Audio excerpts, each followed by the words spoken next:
솟아나는 샘물이 되리라. 아멘. 할렐루야. 옆 사람과 반갑습니다. 이렇게 인사 한번 나누겠습니다. 반갑습니다. 예. 이 본문은 몇 차례 또 한 번 나눌 수 있는 말씀은 아니어서 몇 차례 한 3번, 4번에 걸쳐서 4장을 나눌 수 있도록 하겠습니다.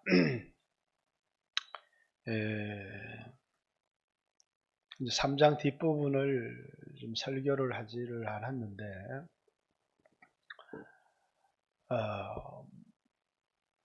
우리 3장 뒷부분을 조금 볼까요? 4장 1절과 연결이 되는 본문이어서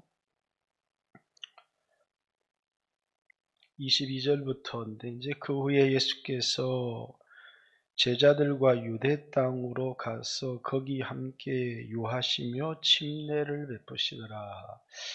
이제 예수님이 이제 갈릴리에서 침례를 베푸시는 사역을 하신 게 아니라 이제 유대 광야 동편 쪽에 예수님이 침례를 베푸시던 곳이 있었습니다. 성지순례를 같이 갔던 분들은 아마 예수님이 침례를 베푸시던 그곳에 간 기억이 있을 겁니다. 요한도 살렘 가까운 에논에서 침례를 베푸니, 이제 요한이 침례를 베풀었던 요르단 쪽도 있고 예수님이 침례를 베풀었던 유대 광야 동쪽도 있습니다. 이 가까운 지역에서 예수님과 이제 침례 요한이 서로 이렇게 침례를 베푸는 사역을 했는데, 이제 요한도 살렘 가까운 에논에서 침례를 베푸니 거기 많은 물이 많음이러라. 그러므로 사람들이 와서 침례를 받더라.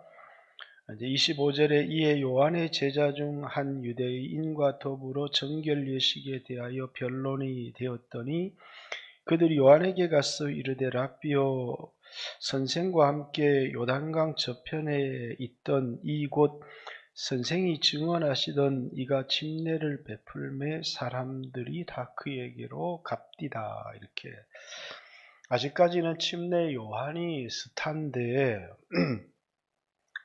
이제 수없는 사람들이 이제 예수님께 침례를 받으러 가는 그런 상황이죠. 이제 4장 1절에 보면 예수께서 제자를 삼고 침례를 베푸는 것이 요한보다 많다 하는 말을 바리새인들이 들은 줄 주께서 아신지라. 이렇게 이제 요한과 이제 예수님 사이에 누가 인기가 많은가 하는 그런 어떤 요한과 예수님 사이에 트러블이 일어난 것은 아니지만 이제 그 제자들 사이에는 요한의 제자들이 아니 우리에게 침례 받으러 올 사람들이 다 예수님께로 갑디다라고 하는 이런 침례 요한 제자들의 시기심이 이제 배출되는 것이 요한복음 3장 후반부에 그렇게 드러납니다. 자, 요한복음은 쓰여진 중요한 목적이 예수가 하나님의 아들 그리스도이심을 믿어서 영원한 생명을 얻게 하려고 기록을 했습니다. 그런데 구체적으로 이제 누굴 전도하려고 하는 이 요한복음이 이제 에베소에 있는 그 성도들에게 쓰여진 복음서라고 추측을 하는데, 근데 이제 구체적인 전도의 대상이 뚜렷하게 드러나 있습니다. 그게 누구냐면 요한 공동체입니다. 요한 공동체. 그러니까 요한을 따르던 제자들을 예수님 제자로 삼기 위해서, 그래서 요한복음 1장에서부터 요한을 따르던 두 제자가 이제 요한의 증거를 듣고 예수님의 제자가 되어지는 일들이 나와 있습니다. 그리고 이제 여기 3장 후반부 요한의 제자와 예수님 제자 사이에 일어나는 이제 갈등인데, 요한은 이제 뭐라고 이야기를 했느냐면, 예수님도 마태복음에 보면 3장에 보면 여자가 낳은 자 중에 이제 침례 요한보다 큰 이가 없다, 이렇게 예수님이 요한을 칭찬했을 뿐만 아니라, 이 침례 요한은 예수님에 대하여 3장에 보면 그는 흥해야 되겠고 나는 쇠해야 되리라 이렇게 말하고, 그는 신랑이고 나는 이 신랑의 결혼에 들러리를 서는 사람으로서 나는 그 신랑을 보고 기뻐하는 그 기쁨이 충만했다, 이렇게 이제 침례 요한이 제자들에게 고백하는, 다시 말해서 침례 요한은 들러리고 예수님은 신랑인데, 이제 신랑이 오면 들러리들은 사라지는 겁니다. 그런데 침례 요한의 기쁨은 뭐냐면 그 신랑을 바라보는 기쁨이 충만했다, 이렇게 말하면서 그는 흥해야 되겠고 나는 쇠해야 되리라, 이렇게 이제 침례 요한의 겸손함을 볼 수 있고, 철저하게 이제 예수님께 모든 사람의 관심을 주목시키려고 하는 예수를 증언하는 사람임을 볼 수 있습니다. 그런데 오늘 예수님의 모습이 참, 본문에 보면 예수께서 제자를 삼고 침례를 베푸는 것이 요한보다 많다. 그것은 뭐 당연하고 좋은 일인데, 이걸 누가 들었느냐면 바리새인들이 들었고 그것을 주께서 아셨다, 이렇게 얘기를 합니다. 바리새인들이 그것을 들었으니 이 바리새인들은 이걸 예수님과 요한을 갈라놓을 수 있는 굉장히 좋은 찬스다, 이렇게.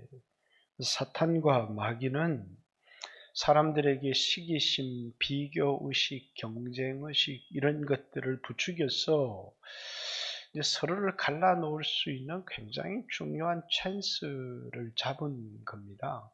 그래서 이게 바리새인들이 들었기 때문에 이걸 이용해서 예수님 제자 사이와 바리새인들이 이 요한의 제자 사이에 갈등을 일으키겠구나라는 사실을 알고 예수님은 유대를 떠나 갈릴리로 가시기로 작정하셨다라고 하는, 그래서 3절에 유대를 떠나서 다시 갈릴리로 가실세, 이렇게 얘기를 합니다. 요한은 예수님이 관심을 받으셔야 될 분이요 영광을 받으셔야 될 분이다 라고 예수님을 증언했고, 예수님은 요한의 사역이 마감될 때까지, 마가복음 1장 11절에 요한이 옥에 갇혔다라는 소리를 듣고 예수님께서 사역을 본격적으로 시작하시는 모습을 볼 수 있습니다. 그래서 이 요한과 그 당시에 가장 인기가 많았던 두 스타죠. 예수님 사이에 이제 이간을 시키려고 하는 그런 사단의 괴계를 예수님이 간파하시고, 예수님께서 제자들을 데리고 유대 광야에서 사역을 하는 이제 요한을 떠나서 갈릴리로 가시는 장면이 나와 있습니다. 예수님이 주인공이시고 요한이 양보하는 것이 너무나도 마땅하지만, 요한의 사역이 끝날 때까지 예수님이 배려하시고 물러나시는 이런 예수님의 모습을 보면, 오늘 여러분과 주님과의 관계 역시도 우리는 주님께 영광을 돌려야 되고, 또 우리가 주인의 자리에 앉아서 영광을 받아야 될 뿐이 아니라 예수님께 영광을 돌려야 될 뿐이지만, 예수님이 우리에 대한 이 배려가 얼마나 귀하고 감사한지를 모르겠습니다. 그리고 이제 예수님이 사마리아에서 갈릴리로 이렇게, 이제 구약에는 이제 이 유대와 갈릴리는 순수한 이제 유대에 속한 땅이었고, 이제 남쪽과 북쪽이 있는데 중간에 사마리아라고 하는 땅이 있습니다. 그런데 이제 이 북쪽과 남쪽을 오가는 세 가지 길이 있었는데, 하나는 이제 여러분들도 성지순례 가본 분들은 이제 지중해 해변을 따라서 올라가는 첫 번째 길이 있습니다.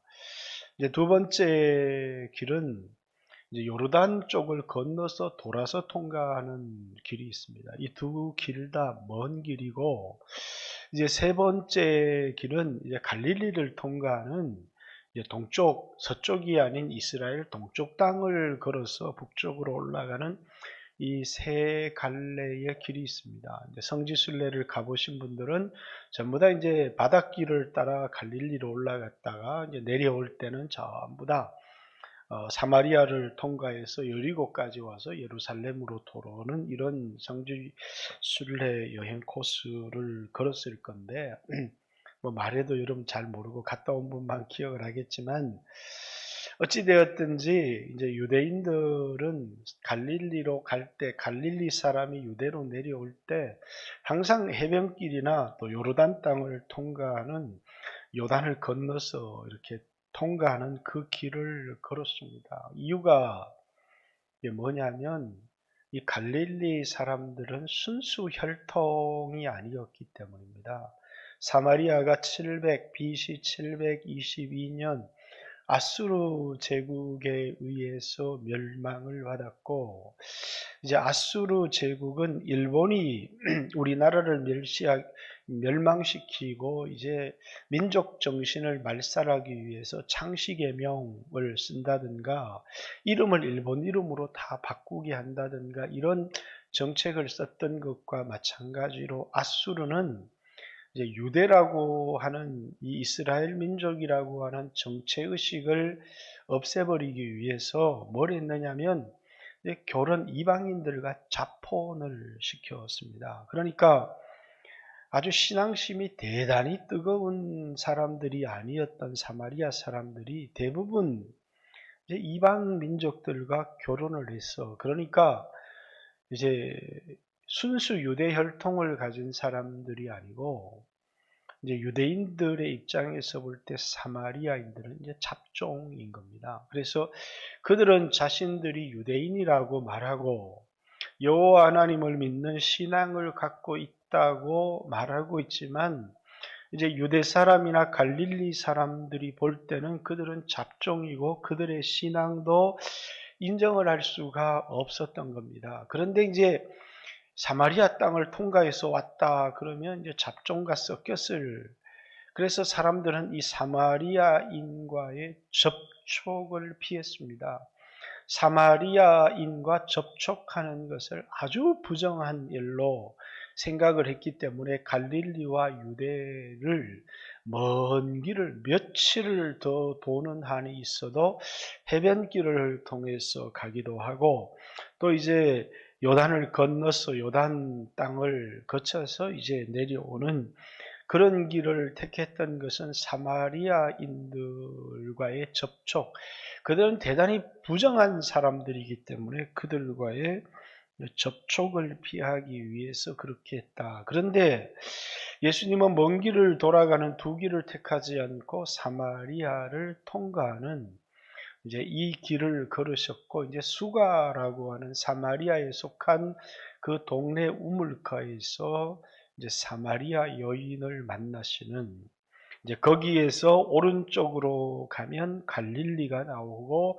왼쪽으로 가면 이제 예수님이 어렸을 때 자랐던 나사렛이라고 하는 동네가 나옵니다. 어쨌든 이 수가성에서 예수님이 만난 이 여인에 대하여서 오늘 이제 여러분들에게 말씀을 나누고 싶은데, 이 여인은 이제 이게 우리가 심리학적으로 보면 안 되지만, 이제 심리학자들은 이 본문을 보면서 요즘 이제 목회자들이 이제 이 성경을 심리학적으로 바라보고 설교하는 사람들이 참 많아요. 그런데 이제 이 여인이 우울증을 가지고 있었다. 또 이제 대표적으로 대인기피증을 가지고 있었다. 이렇게 이야기를 합니다. 오늘 여기 이제 대부분 여성들이니까 이제 잘 한번 들어보셔야 됩니다. 우리나라에 이제 항우울증 약, 전 세계 OECD 국가 중에서 이제 자살률이 제일 높은 나라가 대한민국입니다. 이제 옛날에 유럽의 자살률이 엄청 높을 때 한국 사람들이 그렇게 얘기했어요. 왜 죽는지를 이해할 수가 없다고. 왜 그러냐면 배부르고 잘 사는 나라 사람들이 왜 자살을 하는지, 우린 뭐 저 나라처럼 잘 살면 너무 행복할 것 같고 자살할 일이 전혀 없을 것 같은데 유럽 사람들이 자꾸 배가 부르니까 자살하고 그러니까 저 사람들 이해할 수가 없다. 왜? 그때 우리는 밥 먹고 살기 바쁘고 일하기 바쁘고 이래서 이제 우울증이라고 하는 병을 앓을 새가 별로 없었어요. 그런데 이제 우리나라가 이제 유럽처럼 잘 살게 되고 하니까 이제 수없는 사람들에게 이제 우울증이 찾아오는 겁니다. 그럼 이제 우울증이 찾아오면 이제 우울증을 치료하는 약 중에 이제 전 세계적으로 가장 유명한 약이 있어요. 그게 이제 프로작이라고 하는 약입니다. 프로작. 우리나라에서는 판매를 안 해요. 2002년도에 제가 이제 미국의 포트워스에서 공부를 하는데 이제 거기 이제 우리처럼 우리나라는 그때 이제 월마트, 뭐 이마트 이런 것들이 없었는데 미국에는 그런 마트들이 굉장히 많았어요. 그래서 이제 전사님들 목사님하고 이제 그쪽에 있는 목사님들과 쇼핑을 갔더니 이제 그 포트워스에서 한 2시간 거리쯤 되는 데인데 거기에 뭐가 있냐면 이제 큰 미군 부대가 있어요. 근데 이제 우리나라는 2시간은 대단히 먼 거리지만 이제 미국에서는 2시간은 아주 짧은 거리입니다. 근데 이제 그쪽에 있는 교회에 이제 전도사로 사역을 하러 가는, 왜냐하면 포트워스에 신학교가 있으니까 주말마다 이제 그곳에 가서 사역을 하는 분이 있었는데 이제 그곳에 한국 여성들이 참 많았습니다. 왜냐하면 이제 미군 부대 흑인들이 이제 한국 여성들과 결혼을 해서 사는 사람들이 참 많았는데 그 전사님이 나에게 저에게 이 약을 권하면서 이거 프로작인데 한국에서는 안 팝니다. 근데 미국 사람들은 이 약을 엄청나게 많이 먹는데 미국에서 제일 인기가 많은 약이고 그리고 그 있는 한국 여성들이 이 약을 거의 100%다 복용을 한다는 거예요. 근데 이게 뭔데 그렇게 유명하냐 그랬더니 이게 이제 항우울증 약이라고 하는 거예요. 그래서 미국에 와서 흑인들과 결혼을 해서 아이를 낳고 살아가는 여성 대부분들이 이제 한국에서도 이제 뭐 가난하고 또 이제 학력 수준도 높지 않고 그런 사람들이었지만 이제 미국에 가서 잘 살 줄 알고 갔는데 이제 밥은 먹고 살만한데 그들에게 크게 찾아온 게 뭐냐면은 이게 남편에게 소중히 여기지 못하는 그런 이제 그걸 뭐라고 그럽니까? 이제 고독 또는 소외라고 하는 이제 문제가 발생을 하니까 그 사람들이 정신적인 질환들이 굉장히 많아서 그래서 이것 없이는 못 산다는 겁니다. 그런데 막 자살하는 충동을 느낄 때마다 이제 그 약을 먹으면 완화가 된다는 거예요. 그래서 이제 그때까지만 해도 한국은 전혀 뭐 한 20년, 한 18년 전에 일이니까 이거 한국에는 이런 거 필요 없다고 그랬더니 제가 한국 돌아와서 얼마 있지 않으니까 그때부터 한국에서 수없는 우울증 환자들이 생겨나고 이제 많은 문제들이 발생을 하는 것을 보았습니다. 먹고 살기 어려워서 생기는 문제가 아니라 먹고 살만한데 이제 남성보다는 여성이 더 많은 우울증을 앓습니다. 왜냐하면 그 우울증의 깊은 곳에 뭐가 있냐면 소외라고 하는 남편에게 소중히 여김을 받아야 되는데 언제 남편에게 버림받을지를 모르는 또 남편의 무관심과 그러면 막 자식들이라도 막 엄마 아빠 이렇게 하고 막 하면 좋은데 자식들은 다 떠나서 이제 부모에게 무관심해지면 이제 여성들은 누구에게 말은 못하는데 굉장히 이제 자기가 이 소중히 여김을 받지 못하고 소외되는 그 고통 속에서 자꾸 그 속에서 깊은 우울증에 빠져 들어간다는 겁니다. 그래서 이제 우울증의 원인을 이 약이 왜 있냐면 프로작이라고 하는 약인데, 여러분 이제 프로작 이렇게 치면 이게 누구냐면 유명한 심리학자입니다. 망명에서부터 프로작까지라고 하는 유명한 심리학 역사서가 있는데, 이 프로작이라고 하는 이 사람이 뭐냐면 우울증의 근원을 이제 소외에서 찾은 겁니다. 자, 오늘 사마리아 이 여자, 물론 이제 사마리아 전체가 갖고 있었던 이제 우상숭배의 문제들이 있었지만, 그 이제 다음 주에 얘기를 하고요. 어쨌든 이 여인은 이제 낮 12시에 수가성에 물을 뜨러 나왔습니다. 그런데 이제 사는 마을에서 이 물까지의 거리가 10리가 되는, 그러니까 짧은 거리가 아니에요. 근데 대부분 이제 아침에 서늘할 때, 또 이제 저녁에 해가 지면 물을 뜨기도 하고 와서 빨래를 하기도 하는데, 낮 12시 가장 뜨거울 때 이 여인이 왔어요. 왜? 사람들에게 다 멸시를 받았어요. 왜? 남편에게 사랑을 받지 못하는 여인이 이제 사람들에게 사랑을 받을 수가 없는 거고, 또 결혼을 5번을 했는데 이제 남편 5에게 버림을 받았고, 지금 있는 남편도 언제 자기를 버릴지 모르는 그런 상황 가운데 이제 있는 겁니다. 오늘날 이제 이 시대하고는 다르게 어, 이제 법적으로 이혼하면 여성들이 이제 재산도 많이 가질 수 있고 혼자 살아갈 수 있도록 여성의 권리가 많이 신장되었지만, 이제 이 당시만 해도 남편이 그냥 이혼 증서를 써주면 그걸로 이제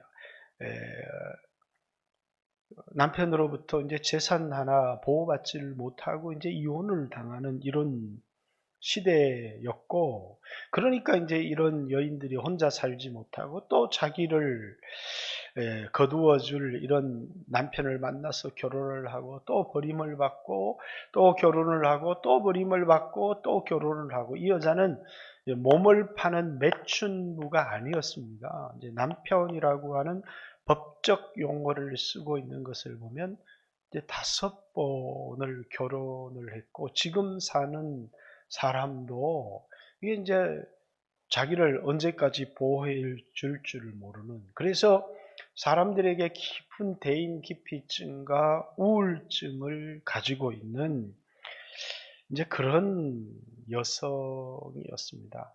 오늘날에 이제 사람들이 물질적으로도 풍부하고 뭐 또 이혼을 하기도 해도 뭐 내가 살아갈 수 있고 이럴 수 있을지, 옛날과는 여성들의 권리와 인권이 굉장히 이렇게 신장되기는 했지만, 여전히 여성들의 우울증, 또 남성들도 우울증, 자살을 하는 사람들이 굉장히 많은 이유가 뭐냐면 자신의 존재 가치를 세상에서 짓밟힌 겁니다. 그러니까 분명히 자식을 위해서 살았고 남편을 위해서 살았고 헌신하고 살았고 사랑하고 살았는데 자기를 전혀 인정해 주지 않고 소중히 여겨 주지 않고 이제 이런 것이죠. 그래서 이 여인이 이제 대인기피증과 또 이제 우울증을 가지고 있었어요. 미국에 여러분 이제 외국 영화 보다 보면 막 가슴이 뛴다거나 이러면 막 빨리 약을 찾아서 먹는 그런 것 봅니다. 그 전부 다 프로작이라고 하는. 그래서 이 프로작이 대중화되어 있는 나라들은 자살률이 굉장히 떨어지고요. 이제 우리나라는 이렇게 자살률이 높은데 왜 이 약을 대중화시키지 않느냐, 이렇게 문제를 삼는 사람들이 굉장히 많아요. 그건 전부 다 이제 의학계에서 의사들이 밥 먹고 살기 위해서, 그러니까 의사들 상당수가 살인자입니다. 우리나라도 이런 약을 이제 바카스 팔듯이 이렇게 팔아서 이렇게 할 수 있으면 좋은데, 물론 이것이 근본적인 치료제는 아닙니다. 그런데 이제 오늘 본문에 예수님이 여인을 찾아온 거예요. 예수님이. 자, 요한복음을 쓴 목적. 예수님이 하나님의 아들 그리스도라는 사실을 알고 믿어서 영원한 생명을 얻는 겁니다. 자, 이번 주일날 요한일서를 쓴 목적. 예수님이 하나님의 아들 그리스도라는 사실을 믿어서 영생을 얻게 하려고 한 게 아니라 예수를 믿는 너희에게 영원한 생명이 있다는 것을, 예수를 믿는 너희를 하나님이 비록 윤리적으로 도덕적으로 좀 실패한 것도 있지만 얼마나 너희를 사랑하고 있는지를 알게 하려고, 그래서 너희가 예수 안에, 예수가 너희 안에 있다는 것을 알게 하기 위해서. 그래서 세 가지 기준. 뭐라고요? 첫 번째 뭐라고요? 이제 성령이 우리 안에 있으면, 형제의 사랑이 우리에게 있으면, 우리 안에 예수를 그리스도라고 시인하는 믿음이 있으면 너희가 예수 안에, 예수가 너희 안에 있다.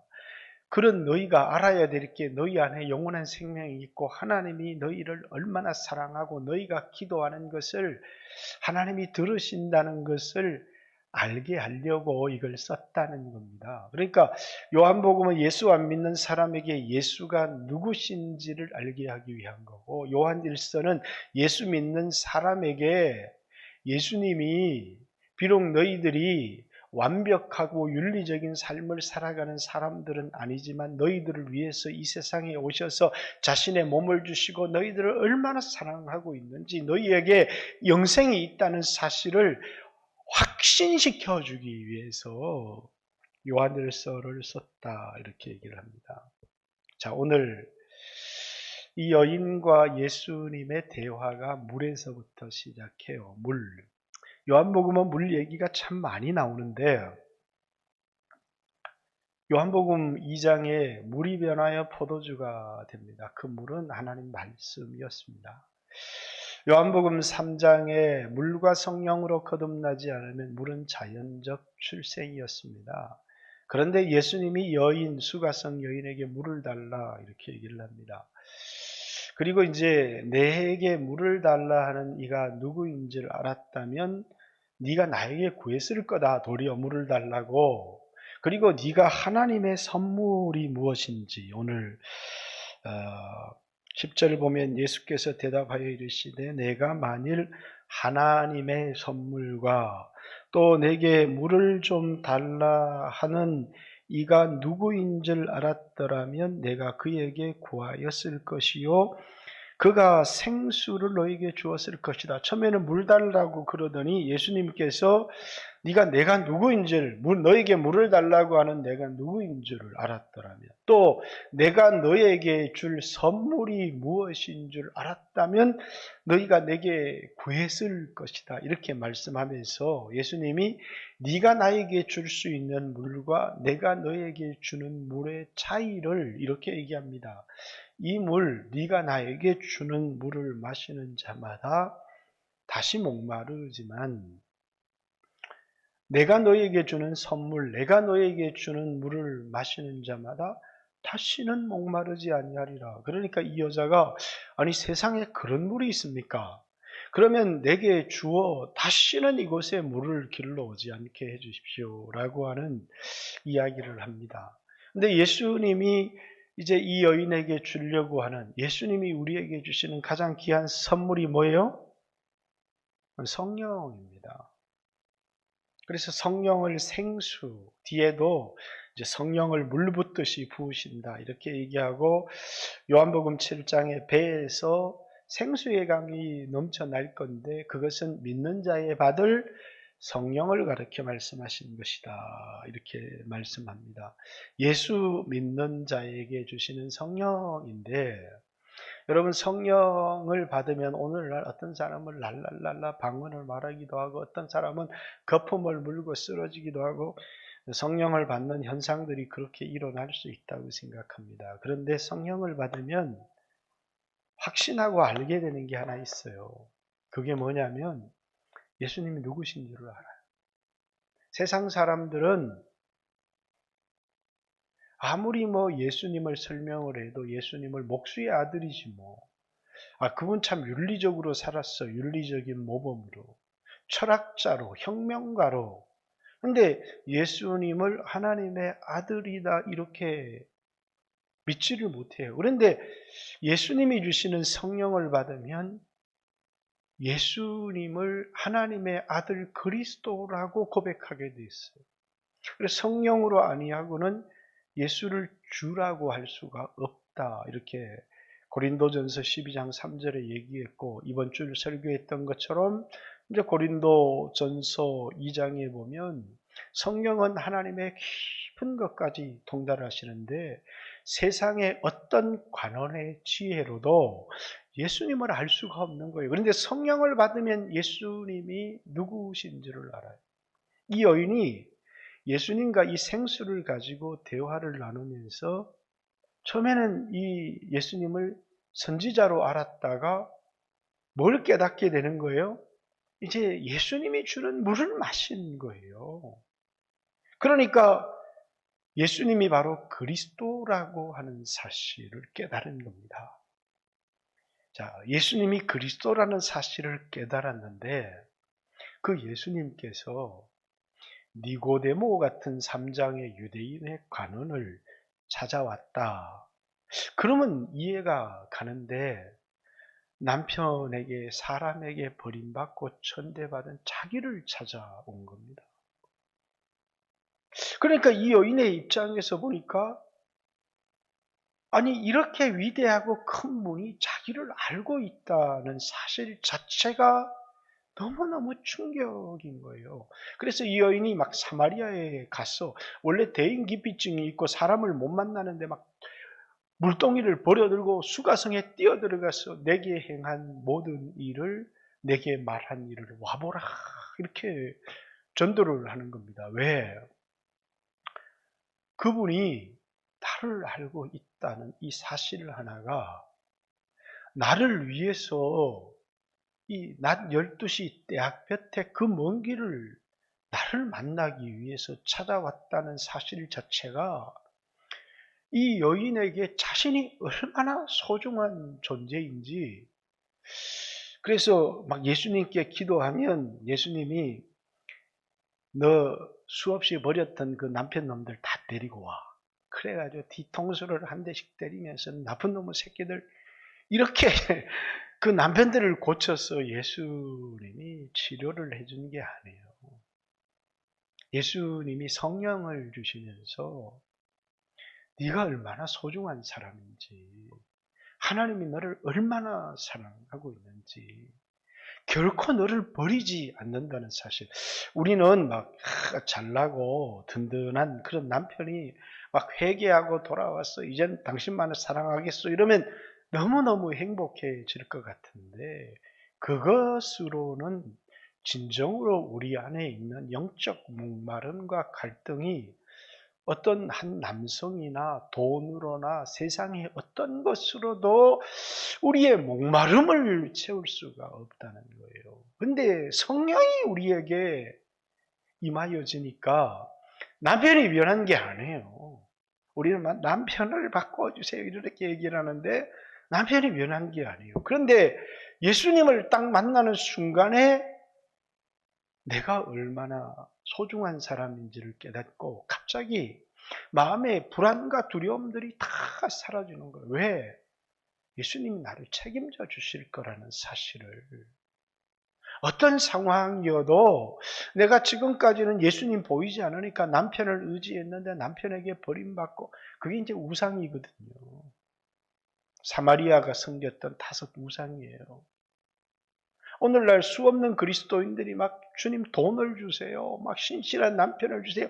아무리 돈을 많이 가지고 또 좋은 남편을 만나서 저 사람 행복할 거다 이렇게 생각하는데 영적 목마름이 채워지지를 않는다는 거예요. 그것이 우리의 우울증을, 우리의 목마름을 절대로 해결해 주지를 못해요. 근데 이제 많은 사람들이 이제 그렇게 해결받기를 원하죠. 이제 남성들이 경제적인 여유가 생기면서 이제 외도를 많이 해요. 이제 남성들만 외도를 많이 하는 게 아니고 이제 여성들도 외도가 한국에서 엄청나게 많이 늘어났어요. 근데 이제 어떤 심리학자가 분석을 한 걸 보니까 외도의 원인이 좀 달라요. 남성은 외도의 원인이 70% 정도가 이제 생리적인 거예요. 육신의 충동. 근데 여성의 외도의 원인은 이제 육신의 욕망 때문이 아니고 이제 대부분이 외로움 때문이에요. 그래서 자기를 막 소중히 여겨주고 이런 사람한테 이제 마음을 빼앗기는 것이죠. 그러니까 이제 남성들의 외도는 자기 아내를 사랑하면서 여자랑 외도를 하는 남자들이 굉장히 많아요. 왜? 굉장히 이제 육신의 충동, 생리적인 욕구 때문에 남성들은 외도를 많이 한다는 거예요. 근데 여성들은 이제 생리적인 욕구가 아니라 이제 이 빈자리, 자기가 소중히 여김을 받지 못하는 자식도 떠나고 남편도 떠나고 그런데 이제 자신의 존재 가치를 소중히 여겨주고 알아주는 것이 없으니까 그러니까 이제 이 남성 저 남성 또는 이제 사람들과의 이런 외도들이 일어난다는 겁니다. 우리나라에서. 그런데 그 어떤 것으로도 사실은 이제 우리 안에 있는 이 빈 마음을 그래서 이제 우리 교회라고 뭐 이런 일이 없겠어요. 여러분 성도들의 삶 하나하나를 들여다보지 못하면 뭐 경제적으로 괜찮고 사회적 지위가 괜찮다고 해도 막 깊은 소외의 고통을 갖고 있는 사람들이 남성도 있고 여성도 있고 그래서 막 예수님이 와서 우리 남편 버르장머리를 한번 고쳐줬으면 좋겠다. 목사는 가서 버르장머리 고쳐주려고 하면 네가 누구냐 그러겠죠. 그래서 예수님이 찾아와서 막 눈알이 빠지도록 뒤통수 한 대 때리면서 정신 차려라 이러면서 고쳐주면 좋겠지만 아무리 그렇게 고쳐줘도 그 궁극적 소외의 문제가 해결이 되지 않는다는 거예요. 그래서 여러분 우리에게 가장 중요한 건요. 하나님이 우리에게 주시는 다시는 목마르지 아니하는 생수 하나님이 주시는 선물을 충만하게 경험하게 되면 그러면 그래요 남편이 문제를 일으키기도 하고 뭐 여러 가지 우리의 삶을 고통스럽게 하지만 그렇다고 해서 내 자신을 별 볼 일 없는 사람으로 우울증에 빠져서 헤매고 고통당하지 않는다는 거예요. 왜? 내가 누구인지 내가 어떻게 살아야 되는지 내 존재 가치가 무엇인지 성령 안에서 예수님이 누구시고 그분이 나를 얼마나 사랑하시고 나를 위해서 어떤 일을 하셨는지를 확실하게 깨닫게 되어 있고 그리고 자기가 이 땅에서 남은 삶을 어떻게 살아야 되는지 이 세상에서 소중히 여김을 받고 사랑받기 위해서 이 사람 저 사람 찾아다니면서 사랑을 구걸하며 살지 않는다는 거예요. 그것이 보세요. 예수님이 누구신지를 대화를 통해서 깨닫고 그분이 자기를 찾아오신 거예요. 니고데모 같은 관원이나 부자를 찾아오신 게 아니라 자기를 찾아오셨다는 이것 때문에 이 여인은 그냥 뭐 병원에 가서 뭐 부르작을 먹거나 한 것이 아니라 그 안에 있던 소외, 자신의 그 하잘것없는 존재 때문에 느끼는 우울감, 자신의 인생의 하찮음 한꺼번에 다 극복해버리는 것입니다. 그러면서 사람들에게 막 뛰쳐나가서 외치는데 자, 너에게가 아니라 내게. 예수님이 나를 알고 있었다는 거예요. 내게 행한 모든 일을 내게 말한 일을 와보라 이러면서 막 나가서 복음을 전하고 외치기 시작한 거죠. 이 여인이 예수님을 만난 기쁨이 얼마나 충만했을까요? 지금까지 수없는 사람들을 의지하며 의지하지 못할 남편을 의지하고 언제 지금 살고 있는 남편도 언제 나를 버릴지 모르는 그런 남편에게 소망을 두는 게 아니라 갑자기 예수님이 눈에 들어오고 그분이 얼마나 큰 분이시고 그리고 그분이 나를 얼마나 소중히 여기고 사랑한다는 사실을 성령을 받으면서 깨닫게 되는 거예요. 여러분 저도 한때 이 성령 그 막 충만 방언하고 지금도 방언 기도를 하고 다 합니다만 성령 충만이 거품 물고 넘어지는 게 성령 충만인 줄 알았어요. 성령 충만은 그런 게 아니에요. 성령 충만은요, 예수님이 얼마나 큰 분인지, 얼마나 보배인지, 근데 밭에 감추인 보배를 발견하는 것이고, 그분이 어떤 사랑으로 나를 사랑하는 건지. 이 세상에 돈을 갖고 있는 사람도, 이 세상에 뭐 소중한 남편만 바라보고 있는 사람도 인생이 부도나는 경우가 굉장히 많아요.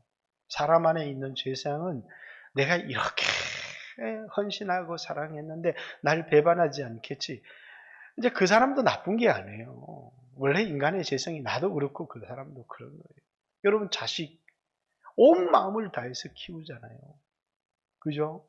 이제 노후가 되면 내 자식이 날 돌아봐 주겠지? 그냥 잊어버려요. 그걸 소외라고 하는 거예요. 그냥 이제 어버이날 되면 꽃 한 송이 갖다 줄지 모르고 때때로 휴가 되면 찾아와서 밥 한 그릇 사주는 정도면 감사한 거지.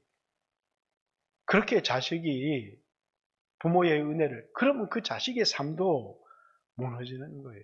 우리가 마음을 두고 우리가 우리 자신을 소중히 여기고 내가 해야 될 삶의 본질을 깨닫는 것은 예수님을 만나면서부터, 그리고 내가 어떤 존재인지, 내가 얼마나 소중한 존재인지, 그리고 지금부터 내가 어떻게 살아야 되는지를 분명하게 깨닫게 되는 거예요. 지금까지 남편에게, 자식에게 온 힘을 한 것도 소중하지만 그렇게 하면서 복음도 안 전한 거예요. 정말 내가 해야 될 일이 뭔지를, 사람은 누구를 만나면서, 예수님을 만나면서 그 큰 분이 나를 이 수가성, 이 초라한 곳에 그분 날 찾아오시는 거예요. 이게 복음이거든요. 이 여인이 만난 복음, 이 여인을 한꺼번에 인생을 180도 역전시켜버린 그 복음이 뭐냐면, 예수님이 주는 물 성령을 받고 나니까 예수님이 누구신지를 깨닫게 되는 거고, 그리고 그분이 나를 얼마나 소중히 여기시는지를 깨닫게 되는 거예요. 저도 가끔씩 이제 뭐 돈도 많고 세상적인 지위도 있고 이런 분들이 목사님 만납시다 그러면 막 밥도 맛있는 거 사주고 또 가끔씩 용돈도 주고 하면 좋잖아요. 그런데 그냥 가난하고 막 힘들고 이런 사람 만나자 그러면 때때로 마음이 힘들 때도 있는데 그때마다 예수님 생각을 딱 해봅니다. 자, 니고데모는 예수님 찾아가지 않았어요. 찾아왔는데 예수님은 며칠 길을 걸어서 이 여인을 찾아간 거예요. 그러니까 예수님은 사람의 돈이나 신분을 보시는 게 아니라 핏값 주고 산 영혼을 보시는 거예요. 그래서 우리 영광교회 성도들도 사람을 외모로 보면 안 돼요. 예수님께서 정말 핏값 주고 산 사람이라면 정말 소중한 거거든요. 그 형제를 무시해서는 안 된다는 사실을 여러분들이 꼭 기억해야 되고, 오늘 여러분의 남은 인생을 어떻게 살아야 될 것인가는 여러분들이 예수님을 만나고 예수님 사랑을 경험하면 어떻게 살아야 될지 누가 가르쳐주지 않아도 알아요. 내 인생을 값지게 하는 게 뭔가. 그러면서 눈물을 흘리면서 예수님 이제 내 남은 삶 예수님 위해서 살게요 라고 하는 말이 그냥 저절로 나올 수밖에 없는 거예요. 왜? 이 세상 그 누구, 내가 누구를 사랑하고 그 남편을 사랑하고 자녀를 사랑하는 게 헛되다는 게 아니에요. 근데 진짜 사랑은 뭐냐면 사랑하고 기도하면서 그들에게 복음을 전해주고 제자를 삼아 줘야 되는 거예요. 그것이 정말 사랑하는 거예요. 저는 부모님에게 효도를 잘 못했어요. 내가 효자라고 생각하지 않아요. 그런데 저는 부모님에게 예수님 전했어요. 근데 그거 하나면, 그거 하나로 충분하다, 먹을 것 용돈 안 드려도 된다는 걸 의미하는 것은 아니지만, 여러분 그게 얼마나 귀한 건지, 자식들에게 복음을 전해요. 근데 그걸 주는 게 얼마나 소중한 건지. 왜? 복음을 깨닫고 나니까 이 세상에 가장 귀한 게 복음이에요. 여러분 예수 믿고 나서 좋은 남편이 좋아지기를 원하고 형편도 좋아지기를 원하고 그래서 내가 행복을 얻기를 원하면 착각하지 마세요. 그건 기복이에요. 여러분들이 예수님 자체로 얼마나 귀하다는 걸 깨닫고 나면 남편도 변하고 자식도 변하죠. 그런 복은 보너스로 우리에게 주어질 수 있지만 이 여인이 바뀐 것은 예수님 남편 데려다가 뒤통수 때려서 바꿔서 여인이 바뀐 게 아니에요. 이 여인이 예수님 만난 거예요. 그분이 누군지, 그분이 얼마나 큰 사랑으로 자기를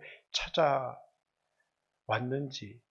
그래서 바울도 하나님이 아신 바 되었거늘 이렇게 하나님이 자기를 알고 있다고 하는 사실 자체에 너무 큰 감동을 받은 거예요.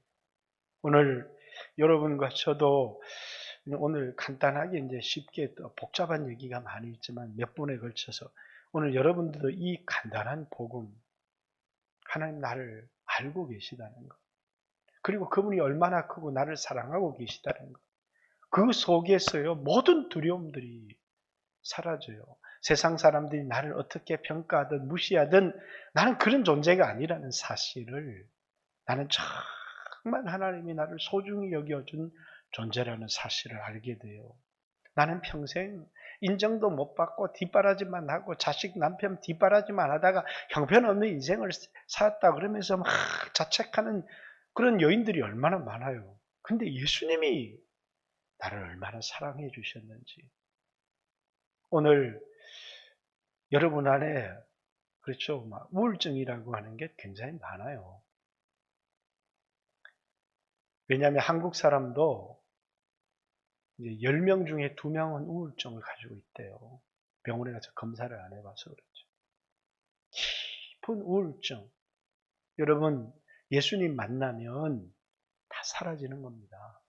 내 삶의 의미도 깨닫게 되어지는 거예요. 예수님, 오늘 나에게 성령을 선물로 주셔서 이 예수님의 큰 은혜와 사랑을 깨닫게 해주시고 내 안에 주님이 부어주시는 하나님의 선물, 성령을 물같이 부어주세요. 같이 한번 하나님 앞에 2, 3분만 간절히 기도합니다. 기도드리겠습니다.